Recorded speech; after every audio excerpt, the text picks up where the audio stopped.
तर मित्रांनो, आम्ही कॅननचा प्रिंटर घेतलेला आहे, जो की आहे E3370.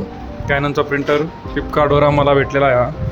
तर थोडी ऑफर चालू होती, त्यामध्ये आम्ही घेतला आहे आमच्या लॅबच्या कामासाठी. हे काही गोष्टी असतात ज्या ॲक्सेसरीज भेटतात आपल्याला, एक CD पण भेटते त्यासोबत, आणि अशी एक मस्त अशी पॅकिंग आहे कॅननची. तर आपण असं एक टेबल पण भेटतो आपल्याला त्याचसोबत, त्याची केबल आहे. ओके, हे काय इंक आहे का वाटतं, मे बी कलरची इंक असतं. ठीक आहे. त्यानंतर तर आपण आता याला एका बॉक्सच्या बाहेर काढलेला आहे. मस्त असा क्लासी लुकमध्ये, एक चीप फिनिशिंगमध्ये आपल्याला हा प्रिंटर भेटून जाईल. तर याच्यासोबत आपल्याला एक ब्लॅक इंक आणि एक कलरची इंक. ठीक आहे. तर आता मी तुम्हाला दाखवतो ही कुठं लावायची आहे. हे चिकट टेप काढायचं आहे तुम्हाला. तर थोडा चिकट टेपमध्ये येत होता, पण या ठिकाणी तुम्हाला इंक लावायच्या आहेत. त्या दोन ज्या बॉक्स दिसतात ना, याच्यामध्ये इथं आणि इथं. ठीक आहे. तर कोणती कुठं लावायचं सांग. ठीक आहे. हे काढून घ्यायचं आहे, लॉक हे इंक लावण्यासाठी, आणि इथं दिलेलं आहे कोणती कुठं लावायची. ठीक आहे. तर अलीकडच्या साईडला तुम्हाला राईट हँड साईडला ब्लॅक वाईल लावायची.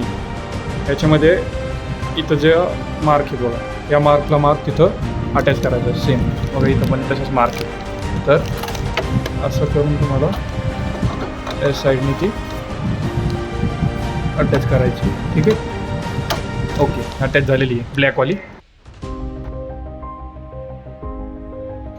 तर आता तुम्हाला ह्या केबल घ्यायच्या. आता केबलमध्ये एक पॉवर केबल आहे, जी की तुम्हाला हे बघा या साईडला लावायची आहे पॉवर केबल तुम्हाला. ठीक आहे. तर इथं तुम्हाला पॉवर केबल अटॅच करायची आहे. ही केबल जी आहे ना, तुम्हाला जी PCला कनेक्ट करायची आहे ती केबल आहे. ही केबल तुम्हाला या साईडला कनेक्ट करायची, जी की राईट साईडला तुम्हाला पॉवर कनेक्ट केबल केल्याच नंतर केबल तुम्हाला इथं अशी केबल आहे, तिथं तुम्हाला राईट साईडला कनेक्ट करायची आणि ही तुमच्या PCमध्ये लावायची. ठीक आहे. तर आता आपण CPU मध्ये ही पिन लावलेली आहे. इथं आपला प्रिंटर सेट केलेला आहे, आणि प्रिंटर सेट केल्याच्या नंतर एक कागद पण बसवला आहे. तुम्हाला एक सांगतो, इथं जे एक मार्कचं हे आहे, याच्यामध्ये तुम्ही पेपर ॲडजस्ट करू शकता कसा कम्फर्टेबल सेट करायचा आहे. आणि जर तुम्हाला PCवरून जर हे करायचं आहे प्रिंट काढायची, तर कोणत्याच प्रकारचं काही करायचं नाही. जस्ट इथं USB केबल लावायचा आहे. PCमध्ये तुम्हाला ते कनेक्टचं ऑप्शन येईल. आता मी एक गुगलवरून फोटो डाउनलोड केला आहे, त्यासाठी राईट क्लिक करा आणि प्रिंटचं ऑप्शन क्लिक करा. ठीक आहे. इथं तुमची इमेज लोड होईल बघा, इथं cannot be print error rockers. ठीक आहे. आता इथं तुमची साईज सिलेक्ट करा. ठीक आहे. आता इथं आपला डिव्हाइस कनेक्ट झालेला आहे. डिव्हाइस कनेक्ट झाल्यानंतर मला रोटेट करतो मी. ठीक आहे. आणि आता तुम्हाला जस्ट प्रिंटवर क्लिक करायचं आहे, आणि प्रिंटरला तुमची रिक्वेस्ट गेलेली आहे.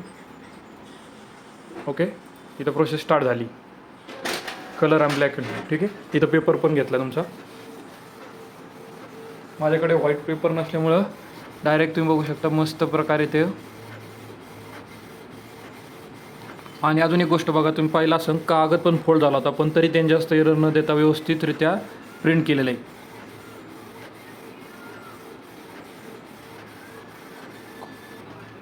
ठीक.